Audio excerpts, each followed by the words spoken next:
तो hello friends, कैसे आप सभी लोग। मैं आपका स्वागत करता हूँ आपको अपने चैनल का साइंस फैक्ट्स में। तो देखिए, आज का जो हमारा वीडियो है इसको मैंने थोड़ा सा कॉपी के ऊपर इसलिए बनाया हुआ है बिकॉज जो कैमरा सेटअप है उसमें ज़री सी प्रॉब्लम है अभी, तो इसीलिए वाइट बोर्ड पे उसको शूट नहीं किया जा सकता, इसीलिए अपन आज इसको कॉपी पे कर लेंगे। खैर एनीवेज, समझना इज मोर इम्पोर्टेंट देन किस में समझ रहे हैं उस पर, उससे ज़्यादा है ना, ज़्यादा इंपॉर्टेंट समझ आ रहा है कि नहीं वो चीज़ है, राइट।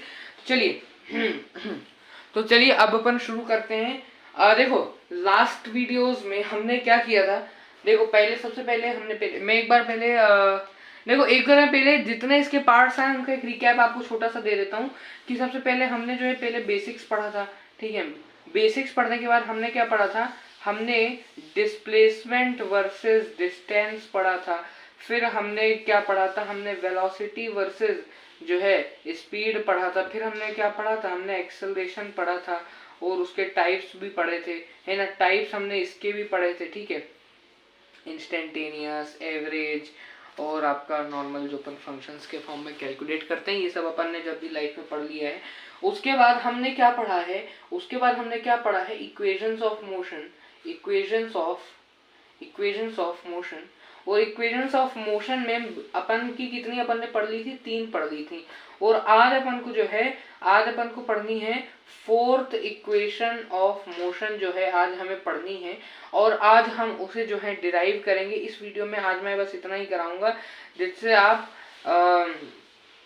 आप जो है इसकी घर जाके आराम से प्रैक्टिस कर पाए। और इसीलिए आज की वीडियो में हम बस उतनी ही चीजों को जो है करेंगे, ठीक है। देखिए फोर्थ इक्वेशन ऑफ मोशन अपनी बोलती क्या है। देखो, अपन ने जो 3 अभी तक पढ़ी थी वो क्या थी, एकदम उनका रिकैप ले लेते हैं।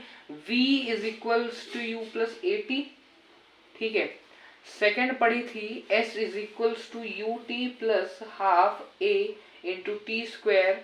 और थर्ड जो आपने अभी तक पढ़ ली है वो है v square minus u square equal to 2as, है ना, राइट। ये हमने पढ़ ली है। तो देखिए फोर्थ इक्वेशन ऑफ मोशन जो है हमारी, अब देखो हाँ चलो पहले अपन एक बार इक्वेशन देख लेते हैं। उसके बाद थोड़ा एक चीज मुझे आपको बतानी है, और वो चीज यदि आपको अभी समय रहते पता चल गई तो काफी आपके लिए इस इक्वेशन को डिराइव करने में अच्छा होगा। ये जो इक्वेशन है ये हमारा nth सेकंड के डिस्प्लेसमेंट पे होता है। जैसे मैंने बोला कि मैंने एक घड़ी हाथ में ली, और वो घड़ी जिसको हम स्टॉप वॉच बोलते हैं, जिसमें नहीं है, जैसे रेसर्स होते हैं जब वो कहीं दौड़ते हैं तो वो एक घड़ी हाथ में लेके दौड़ते हैं जिससे उनको पता चले वो कितना चक्कर कितने देर में लगाए। तो एक स्टॉप वॉच हम जो है हाथ में लेके चलना शुरू किए, और मैंने देखा कि स्टॉप वॉच जब मैंने चालू की तब उसमें टाइम था 0 मिनट 0 सेकंड। लेकिन जब मैं मान लो मैंने 10 मीटर चल लिया तो उसमें टाइम, मतलब मान लो कोई गाड़ी थी वो 10 मीटर चल ली और उसमें तब स्टॉप वॉच में टाइम हुआ था 0 मिनट एंड 30 सेकंड, मान लो 30 सेकंड, मतलब टाइम आगे बढ़ा। तो ये अब मैंने आपको ये बोल दिया कि भाई तू मुझे ये बता डिस्प्लेसमेंट वाला मैं कितना डिस्टेंस चल गया, और मैंने 30 सेकंड का तुझे कैलकुलेट करके दिया। लेकिन मैंने ये पूछा कि भाई मुझे बता दे कि जो मेरा 23वां सेकंड था, 23rd सेकंड था, उसमें मैं कितना चल चुका था। 30 सेकंड में, 30 सेकंड में तो मुझे पता है कि भैया मैं मान लो 10 मीटर चल लिया, लेकिन मैं 23वें सेकंड पे कितना चल लिया, वो डिस्प्लेसमेंट निकालने को मैं ये इक्वेशन ऑफ मोशन का यूज करता हूँ, जो कि होता है u प्लस ए बाय 2 इंटू 2n-1, ठीक है। यहाँ पे कौन सी चीज क्या है, u है इनिशियल वेलोसिटी, a है एक्सेलरेशन, और n, अब देखो n क्या है, जो नंबर ऑफ सेकंड मैंने आपको दिया, मैंने बोला चौथे सेकंड पे बता दे भाई मुझे, तू मुझे जो है 5वें सेकंड पे बता दे, या फिर मुझे ऐसे ही किसी एक फिक्स टाइम पीरियड पे बता दे मेरा डिस्प्लेसमेंट। तो वैसा वो n की वैल्यू है कोई भी टाइम, कोई भी नंबर ऑफ टाइम, ठीक है, नंबर ऑफ सेकेंड्स, ठीक है। या फिर हाँ ठीक है, चलो अभी आप वही लेके चलो, ठीक है, ठीक है। अब देखिए इसमें आपको एक मैथ्स की चीज की यूज होता है जिसे हम बोलते हैं, अब देखो इसको मैं दोनों तरीके से समझा दूंगा, मैथ्स के टर्म्स में या आपके नॉर्मल जनरल नॉलेज के टर्म्स में, ठीक है। देखना, इसमें आपको एक चीज पढ़ने की जरूरत पड़ती है जिसे हम बोलते हैं, एक मिनट रुकिएगा, हाँ, जिसे हम बोलते हैं बाइनोमियल एक्सपेंशन। बाइनोमियल एक्सपेंशन कहते हैं उसे। बाइनोमियल एक्सपेंशन क्या बोलता है वो मैं नहीं बताऊंगा, आपको सिर्फ इतना जानना है कि मैं अगर यहां से यहां तक ये ऐसे मैथ की चीज है, लेकिन मैं आपको यहाँ डिस्टेंस वर्ड बोलूंगा जिससे फिजिक्स के टर्म में आप समझें। ये मैंने बोला मैं यहाँ से यहाँ तक चल रहा हूँ, ठीक है, पॉइंट ए से जो है मैं पॉइंट बी तक चल रहा हूँ, और यहाँ पे मैंने बोला ये एक टाइम का कोऑर्डिनेट है मेरे पास, और टाइम है यहाँ पे मान लो n सेकेंड, ठीक है, n सेकेंड है। तो मैंने यहाँ पे इस nth सेकेंड पे, यानी ये क्या है, कौन सा सेकेंड है, ये एग्जैक्ट ये इंस्टेंट, इसको मैं बोलूंगा the nth second. This instant is known as the nth second. जैसे मैंने बोला 10 सेकेंड अगर आप चले तो 8th सेकेंड पे आप को कुछ चीज कैलकुलेट करनी मान लो, तो 8th second that is that instant, 8वां सेकेंड। अब 8वां सेकेंड मतलब जैसे देखो एक बिल्डिंग होती है ना, एक बिल्डिंग होती है, ठीक है, एक अच्छी प्यारी बिल्डिंग होती है, ठीक है, ये होता है इसका कौन सा भैया, फर्स्ट फ्लोर, ये होता है सेकंड फ्लोर, ये होता है इसका थर्ड फ्लोर, और यहाँ पे इसका होता है ग्राउंड फ्लोर, ठीक है, ये होता है थर्ड फ्लोर, ये होता है इसका फोर्थ फ्लोर, और ये होता है इसका फिफ्थ फ्लोर, ठीक है। तो एक्चुअल में ये नहीं होता है ग्राउंड फ्लोर। यहाँ से यहाँ तक अगर मान लो ये आपका बेसमेंट है और ये है आपका जमीन, तो यहाँ से यहाँ तक ग्राउंड फ्लोर है मान लो।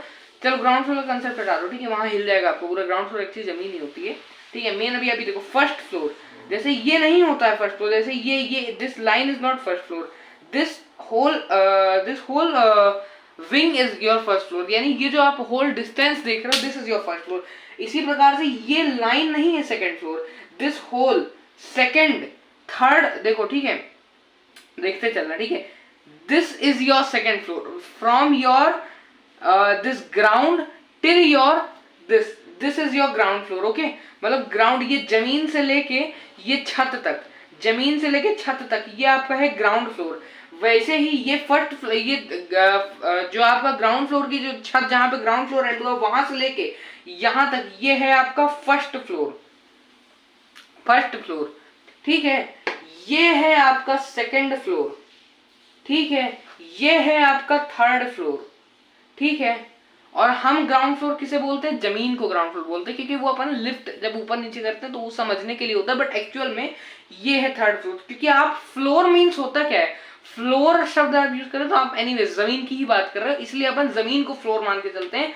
But in terms of physics जो हम बोलते हैं तो हम कहते हैं, देखो जैसे मैंने कहा आपको, मैंने एक स्टॉप वॉच अगर आपके सामने चालू कर दी, तो जब स्टॉप वॉच 0 से चालू होगी ना तो वो सीधे 1 पे नहीं जाती है, उसके बीच में 0.0001 फिर 0.0002 करते करते करते करते फिर 0.9999 आता है, और उसके बाद फाइनली वो 1 पे चला जाता है, ठीक है।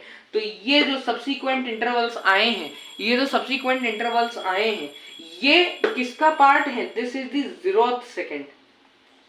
0th सेकेंड, यानी 0 point something something, this is the 0th second. उसी प्रकार से ये फर्स्ट से लेके जब मैं सेकेंड तक ट्रेवल किया, जब मैं 2 तक ट्रेवल किया, तो ये यहाँ पे कुछ आया होगा 1.1 1.01111, फिर ऐसे करते करते 1.9999 आया होगा, फिर जाके 2 आया होगा। तो this complete interval is known as the first second, और उसी प्रकार से ऐसा होता है। तो जब मैंने आपको बोल दिया कि आप फर्स्ट सेकेंड की वैल्यू निकाल दो, ठीक है, अब देखो यहां से आप समझ गए हो। अब देखो ये 0 से ये है, ये था 0th सेकेंड, फिर फर्स्ट से लेके यहाँ सेकेंड तक this is the first second, फिर सेकेंड से लेके थर्ड तक दिस इज द सेकेंड, फिर थर्ड से लेके फोर्थ तक this is the third second, ठीक है। देख भाई, अब जो है तेरा मैंने बोला 0th सेकेंड, तो 0th second is what, 0th second is actually what, 0th second is actually your first second. जैसे अगर आप फर्स्ट सेकेंड यानी पहला कौन सा सेकेंड था कि वो ट्रेवल किया, तो ये 0th सेकेंड आपका न्यूमरल वैल्यूज के टर्म्स में है, ये है जो हमें बाइनोमियल एक्सपेंशन से पता चलता है। बट फिजिक्स में हम क्या यूज करते हैं, फिजिक्स में हम ये कंसेप्ट भूल के हम इसे डिक्लेयर कर देते हैं दी फर्स्ट सेकेंड, इसे डिक्लेयर कर देते हैं दी सेकेंड, इसे डिक्लेयर कर देते हैं दी थर्ड सेकेंड, इसे डिक्लेयर कर देते हैं फोर्थ सेकेंड, इसे डिक्लेयर कर देते हैं आगे जाके फिफ्थ सेकेंड, और ऐसे। तो पहला सेकेंड यानी this interval is known as the first second, ना कि ये तो फर्स्ट सेकेंड का वो एक इंटरवल है 1.0000000th second, this is that interval. But उसके बीच में जो 0.999999 तक जो आए हैं वो भी फर्स्ट सेकंड के ही पार्ट हैं, और ये जो है 1 ये फर्स्ट सेकंड का एंडिंग पार्ट है। This is your n। और तो क्या मैं अगर ये n है तो क्या मैं इसे n-1 नहीं बोल सकता, है ना? 0 को मैं n-1 1-1 बोल सकता हूँ, है ना? उसी प्रकार से जो सेकंड है मेरा, ठीक है, दिस इज द सेकंड, ठीक है, दिस इज द सेकंड, ठीक है। तो क्या मैं इसे यदि n बोल दूं तो क्या अब यहाँ पे ये मेरा n-1 नहीं हो जाएगा? तो यदि मैं इस इंटरवल को फाइंड करना चाहूँ तो मैं फाइनल माइनस इनिशियल करता हूँ। Final time minus initial time is that time interval. तो ये फाइनल टाइम मेरा है nth सेकेंड, और माइनस में मेरा इनिशियल टाइम था n-1th सेकेंड, और यहाँ से मेरे पास ये फर्स्ट सेकंड का इंटरवल का वैल्यू आ जाएगा। और यही चीज़ है जो अब मैं यूज़ करने वाला हूँ, ठीक है। उसी प्रकार से जब मैं डिस्प्लेसमेंट भी यहीं पे पुट कर दूँ तो ये मेरा सेकंड था, इसके बजाय मैं मीटर लगाऊंगा। This is my first metre of displacement, this is my second metre of displacement, this is my third metre of displacement, this is my fourth metre of displacement, आगे करते करते तो ऐसे ही मैं बोल सकता हूँ n ऑफ टाइम, ठीक है। अब यहीं से मैं n ऑफ डिस्प्लेसमेंट मान लूँ, nth डिस्प्लेसमेंट, ठीक है, nth तो एक्चुअली यहाँ पे nth कब आएगा? जब मैं इसको कैलकुलेट कर लूंगा। तो यहाँ पे मैं nth लिख नहीं सकता, ये भी क्या आएगा?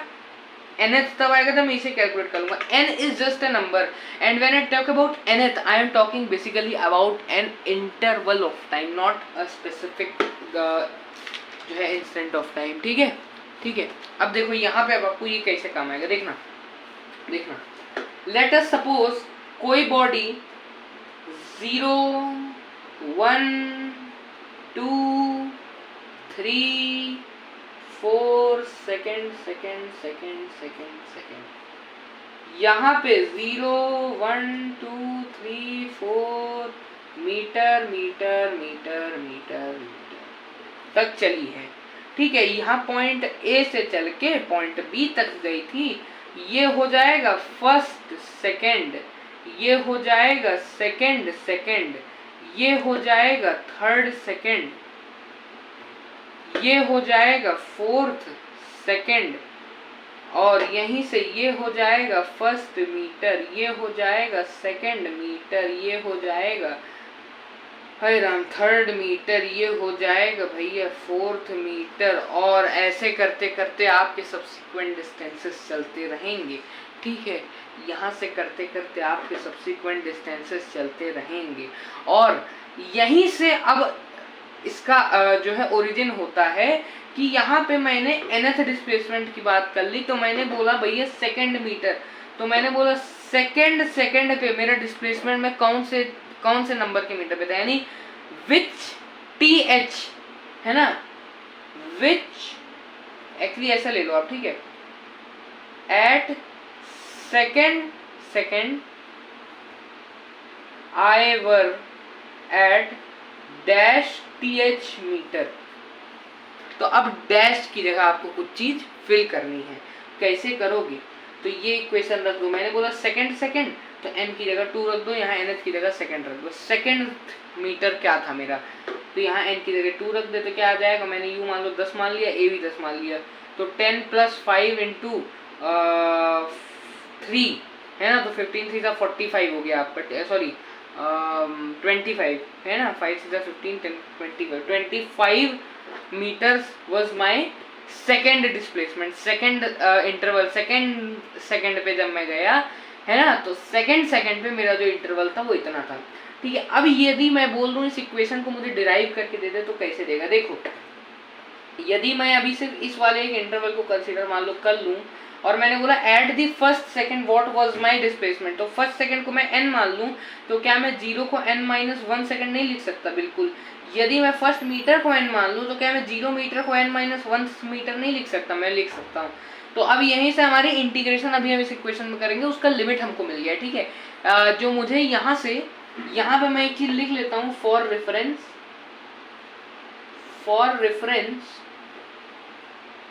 लिमिट फॉर ds हो जाएगी n-1 to n, और मैं बोल दूंगा यहाँ से कि लिमिट फॉर dt मेरी क्या हो जाएगी n-1 से n तक, ठीक है। टाइम भी मेरा n-1 से n तक गया, और उस टाइम में जो मैंने डिस्प्लेसमेंट किया वो भी मेरा n-1 से n तक गया, ठीक है। इस सेकंड इंटरवल या थर्ड इंटरवल में मेरा डिस्प्लेसमेंट जो है इतना हुआ, और वैसा ही टाइम भी था मेरा, ठीक है। अब यहाँ पे देखो ये अपना हो गया। अब यहाँ से अपन का जो डेरिवेशन है वो स्टार्ट है, ठीक है। देखो by the definition of velocity, आपके पास एक चीज आती है v is equal to d s upon d t, आती है आपके पास, बिल्कुल आती है भैया। अब देखो यहाँ से मैं कह सकता हूँ वी डी टी बराबर डी एस हो जाएगा क्या? बिल्कुल हो जाएगा। यदि मैं दोनों तरफ इंटीग्रेशन मार दूँ, ठीक है, बहुत जल्दी हो रहा हो तो आप थोड़ा सा वीडियो स्लो कर लो या वापस 2-3 बार देख लो, अदरवाइज मैं थोड़ा धीमा करता हूँ। चलो ठीक है, इसको मैंने dt इधर कर लिया तो v dt बराबर ds हो जाएगा। दोनों तरफ इंटीग्रेशन मारने के बाद मुझे पता चला कि dt की लिमिट मैंने यहीं पे फाइंड कर ली थी, इतना समझाने बुझाने के बाद। मेरी लिमिट थी n-1 से कहाँ तक गई है? n तक। और ds की लिमिट भी मेरी कहाँ से गई है? n-1 से लेके n तक। मैंने यहाँ पे किया from first equation of motion. अब आपको लग रहा होगा, अब इंपॉर्टेंस समझ आएगी, मैंने ऊपर ये पिछली तीनों इक्वेशंस क्यों लिखी।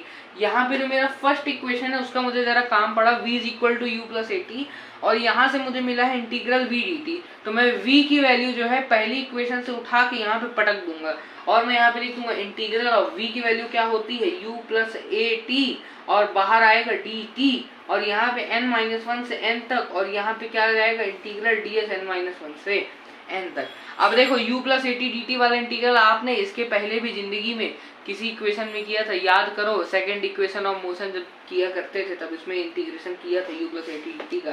तो यदि ध्यान आ गया हो तो क्या आ गया था? u integration of D T कहाँ से? n-1 से n तक, प्लस a इंटीग्रेशन ऑफ जो है t dt n-1 से कहाँ तक? n तक। कैसे आएगा? चलो इसको भी मैं साइड में कर दूं, क्योंकि मुझे पता है कि आप आजकल अपने घुटने साफ नहीं रखते हो, इसलिए आपका दिमाग काम थोड़ा कम करता है। तो मैं इस साइड में उस चीज को भी कर देता हूँ। देखो मैंने कहा u plus a T D T का इंटीग्रेशन कर दे n-1 से n तक, बराबर कर दे ds इंटीग्रेशन n-1 से n तक, ठीक है। यहाँ पे भी आ जाएगा ओके, यहाँ पे भी आ जाएगा इंटीग्रल ऑफ ds -1 से n तक, ठीक है, ठीक है। अब यहाँ पे देख, यहाँ पे मैं इंटीग्रेशन को अलग कर सकता हूँ, u प्लस वी के फॉर्म में दिया है तो मैं इसको u dx plus v dx कर सकता हूँ। तो यहाँ पे मेरा क्या है? यहाँ पे मेरा dx के बजाय dt है, और v के बजाय at है, u के बजाय इनिशियल वेलोसिटी है n n n n, ठीक है। देख ले, -1 से n तक आ गया, ठीक है। अरे ठीक है या नहीं भाई? ठीक है। अब u मेरा टाइम का फंक्शन है नहीं, तो मैं u को बाहर निकाल लूंगा, अंदर मेरा इतना बचेगा, और प्लस में लगा के a टाइम का फंक्शन नहीं है तो a बाहर निकाल के मैं कांस्टेंट एज अ कांस्टेंट बाहर निकाल के इसको इंटीग्रेट कर दूंगा। यहाँ पे वही मेरा ds n-1 n तक कांस्टेंट चलेगा, और यही आइटम मैंने यहाँ पे उठा के पटका था, ठीक है। अब यहाँ पे आप देखोगे, यहाँ से आ जाएगा u t dt का इंटीग्रेशन क्या होता है भैया? dx का क्या होता है? x, तो dt का क्या हो जाएगा? t n-1 से n तक, प्लस a t का इंटीग्रेशन क्या होता है? t स्क्वायर बटा 2 x n-1 x n plus 1 upon n plus 1, ठीक है। -1 से n तक बराबर s, कहाँ? n-1 से n तक। यहाँ पे आपने लिमिट पुट करी तो एक सीधी लाइन खींच दो जिससे डिनोट हो जाए।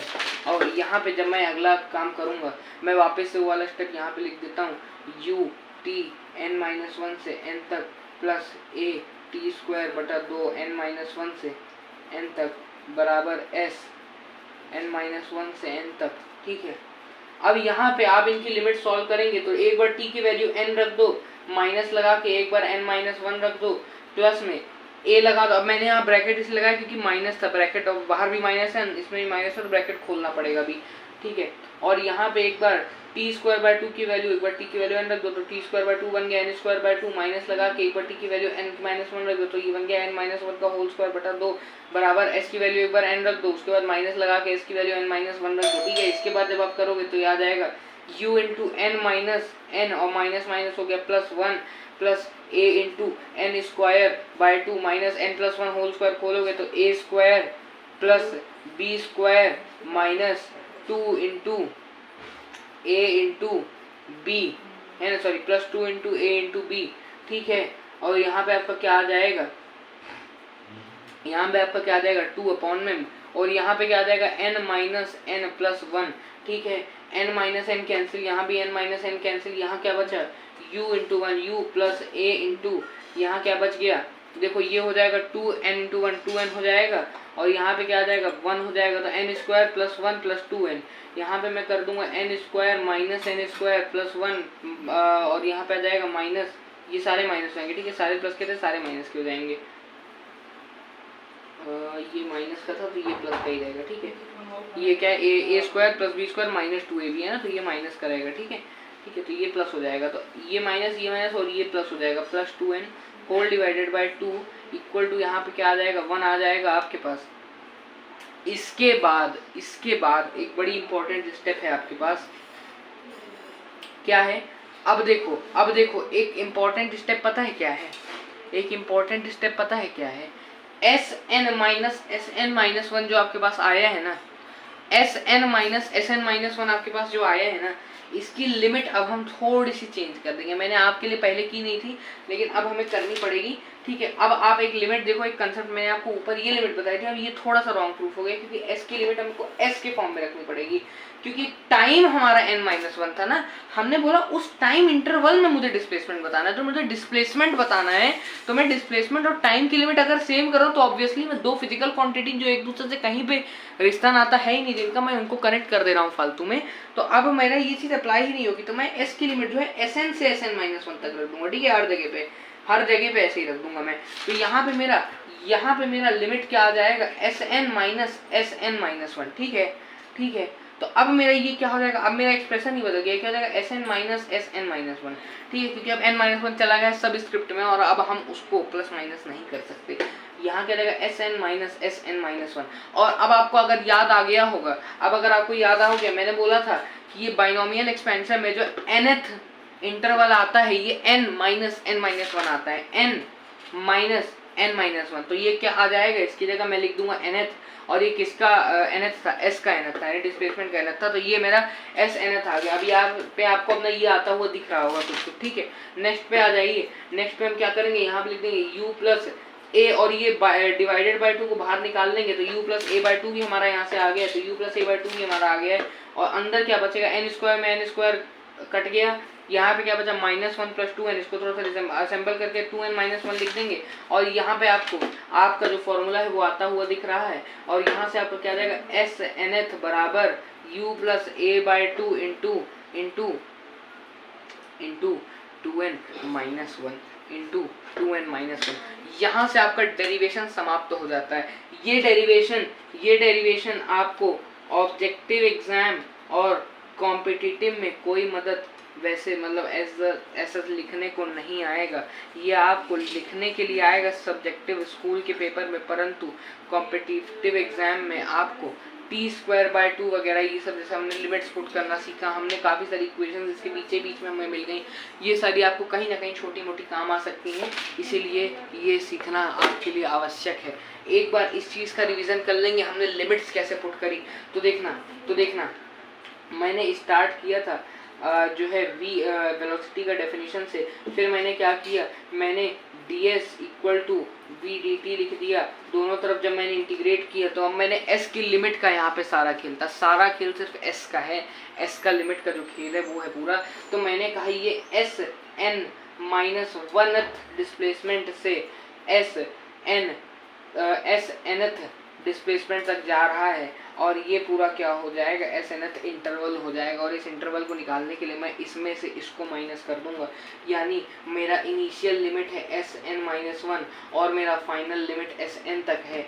टाइम का मेरा लिमिट इनिशियल है n-1 और टाइम का लिमिट मेरा इनिशियल के बाद फाइनल है मेरा n, ठीक है। इसके बाद मैं यहाँ से ds का इंटीग्रेशन करके निकाल दिया था s, कहाँ से Sn-1 से Sn तक, और यहाँ पे मेरा क्या आ गया था, मेरा v बाहर आ गया था पूरा का पूरा, ठीक है। मैं दूसरे मेथड से कर रहा हूँ u प्लस 80, बाद में उसको तोड़ देंगे अपन, लेकिन चलो ठीक है, अच्छा नहीं पहले फिर टाइम का फंक्शन नहीं करना है ना, तो यहाँ पे आ जाएगा u प्लस 80 और बाहर आ जाएगा dt, कहाँ से n-1 से n तक आपका आ जाएगा, और इसके बाद जब आप करेंगे तो ये आपका s की वैल्यू Sn रख दो, माइनस s की वैल्यू Sn-1 रख दो, और यहाँ पे आपका इंटीग्रल u dt n-1 से n तक plus integral a t dt n-1 से n तक आ जाएगा आपके पास।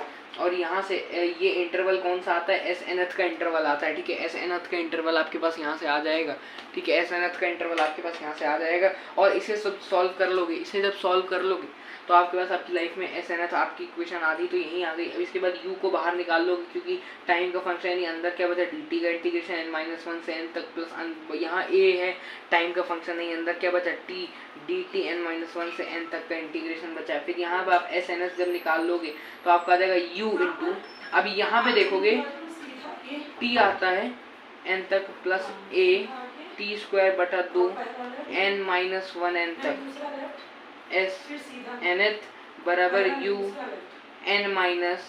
n-1 plus a n square by 2 minus n-1 square by 2 जो है आपका यहाँ पे आ जाएगा। और यहाँ से हम यहाँ से एस nth बराबर लिख देंगे u इंटू, अब यहाँ पे जो आपको सब्जेक्टिव पोर्शन है आप लिखते जाइए, यहाँ भी integrating both the side, putting limit, limit कैसे आपने लिया, क्या किया, क्यों किया, वैसा सब लिख दो। यहाँ आ जाएगा n-n+1, यहाँ आ जाएगा प्लस में a into n square minus n square -1 plus में 2n आ जाएगा, अपॉन में पूरा 2 आ जाएगा। आपके पास एस nth बराबर कितना आ जाएगा, n में n गया तो u इंटू 1 u हो जाएगा, प्लस a और अपॉन 2 को बाहर निकाल के n स्क्वायर चला गया, अंदर आ जाएगा 2n-1। तो आपका जो मेन मैथमेटिकल डेरिवेशन है वो एक ही पन्ने का है, बट हम उसको सब्जेक्टिव लेने के कारण थोड़ा सा ऊपर खींच देते हैं। लिमिट हमने कैसे ली, हमने इंटीग्रेशन कैसे किया, हमने डिफरेंशिएशन कैसे किया, ये सब बताने के लिए हम उसे खूब बड़ा बड़ा खींच देते हैं, लेकिन जो मेन डेरिवेशन है आपका वो इसी एक पेज का है, ठीक है। यदि आपको ये डेरिवेशन बड़ा लग रहा है तो आप तो ये सोचो, आप तो फिजिक्स पढ़ रहे हो, डेरिवेशन तो भैया फिजिकल केमिस्ट्री में भी होते हैं। क्या आपने श्रोडिंगर्स इक्वेशन पढ़ा है? श्रोडिंगर्स इक्वेशन जो आपने पढ़ा होगा वो एक प्लेन के लिए होता है, ठीक है। वो प्लेन के लिए होता है, क्या होता है भैया, अरे यार डबल डेरिवेटिव, आप जैसे देखो double derivative of psi upon जो है आपका ये प्लस में आपका ये आती है आपकी श्रोडिंगर्स इक्वेशन। तो अगर आपको ये डेरिवेशन छोटी लग रही है तो आप श्रोडिंगर्स इक्वेशन का जो एप्लीकेशन का जब डेरिवेशन देखोगे तो आप वो उसको देखना, ये डेरिवेशन यदि आपको बहुत बड़ी लगने लगे जब, ठीक है। और प्लस आपका यहाँ आ जाता है शायद मुझे एकदम से याद नहीं रहा, 8 pi square m upon h आता है जहाँ तक आपका, और ये इक्वल टू आ जाता है 0 के आपके, ठीक है। और इसको जब आप फिर पूरा सॉल्व करोगे तो डेल अपॉन दिस आ जाएगा आपका, है ना, राइट। और इसमें आपका ये आ जाएगा आपका प्लस में दिस, ये आपका आ जाएगा, और बाहर में आपका ये त्रिशूल जैसा साई आ जाएगा प्लस। ये जो है ये चीज़ें आप केमिस्ट्री में पढ़ते हो, सोच लो ये चीज़ आप केमिस्ट्री में पढ़ते हो, एनसीईआरटी का इक्वेशन है, मैं अपने से नहीं बना रहा हूँ। और यहाँ से आपका ये जो ये बड़ा सा उल्टा उल्टा समोसा जो है आपका आ जाएगा, ठीक है, ये उल्टा सा समोसा आपका आ जाएगा ठीक है तो ये आपका समोसा ये उल्टा सा समोसा आपका आ जाएगा, और ये उल्टे समोसे के बाद आपको यहाँ पे साई लिख के यहाँ पे आपको ऐसा कुछ डेरिवेशन करना होता है। तो ये तो भैया तुम केमिस्ट्री में पढ़ रहे हो इतना, तो अब तुम फिजिक्स से कुछ तो एक्सपेक्ट करोगे ही करोगे ना, है ना। तो ये आपका जो डेरिवेशन होता है ये काफ़ी बड़ा होता है। तो वैसे तो इक्वेशंस ऑफ मोशन के डेरिवेशन अपने को ऑब्जेक्टिव में काम नहीं आते हैं, बट सब्जेक्टिव में काम आते हैं, और इसीलिए वो इंपॉर्टेंट भी है क्योंकि उसके बीच बीच से काफ़ी इक्वेशन हमें मिल जाते हैं, ठीक है। तो आज की वीडियो के लिए बस इतना ही, इसको एक बार रिवाइज करना चाहिए वैसे, ठीक है। अगले वीडियो में जो हम चीज़ पढ़ेंगे वो एक इंटरेस्टिंग चीज़ होगी आई होप आपके लिए, और वो होगी motion under gravity, motion under gravity, ठीक है, ग्रेविटी। अरे भैया ये सब तो तुमने अपनी ज़िंदगी में पहले भी पढ़ा होगा, लेकिन इतना प्यार से पढ़ोगे ना इस चैप्टर में और ग्रेविटेशन में कि तुमको ग्रेविटी की फील है कि ग्रेविटी होती क्या है, अट्रैक्शन होता क्या है ग्रेविटी का, सब समझ में आएगा, ठीक है। तो इसे हम करेंगे नेक्स्ट वीडियो में, तब तक के लिए आप पढ़ते रहिए, ठीक है। मैं यहाँ पे बोर्ड की तरह यहाँ पे भी लिख दूँगा कि स्टडिंग भैया, ठीक है। उसके बाद मैं यहाँ पे लिख दूँगा कि रिवाइजिंग, और आज आपके लिए एक बड़ी सी चीज़ लिख दूँगा भैया, क्या लिख दूँगा मैं, never lose hope, never ever lose hope, ये आपके लिए आज बोनस में लिख के जाएंगे, ठीक है। होप कभी मत खोइए, कभी ना कभी कुछ चीज़ होने की होप आपको नहीं होती, बट वो चीज़ हो सकती है, आप कर सकते हो, ठीक है। आज का वीडियो इसी के साथ एंड करेंगे, आगे हमें, तब तक के लिए अपना ध्यान रखिए, पढ़ाई करते रहें, बाय बाय एवरीवन।